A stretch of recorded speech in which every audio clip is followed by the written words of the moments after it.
Well, number one, we are living in some extraordinary times, Mhm. and we might be heading into some extraordinary circumstances. Ano? Pero ang ating mga mamabatas, especially dito sa lower house, focus lang talaga nila is the impeachment. And yun nga, no?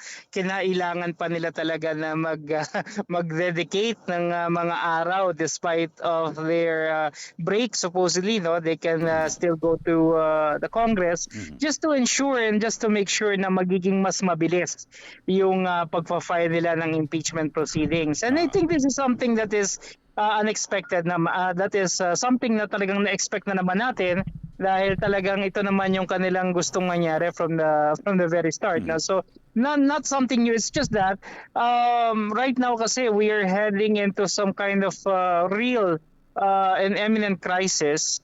And I hope that our lawmakers will be more bent on Mhm. trying to make the lives of the people and cushion it a little bit more softer para mas hindi ganun kabigat yung epekto sa atin itong mga nakaumang na krisis. Pero yun nga, no, medyo mas inuuna talaga nila itong Mhm. politika at Ah. itong pagpapa-impeach sa ating kalawang pangulo, which to me is quite unfortunate for us. Manatiling nakatutok sa Abante. Sundan kami sa aming social media accounts at huwag kalimutang mag-subscribe sa aming YouTube channel DWAR Abante Radio para sa mga eksklusibong balita.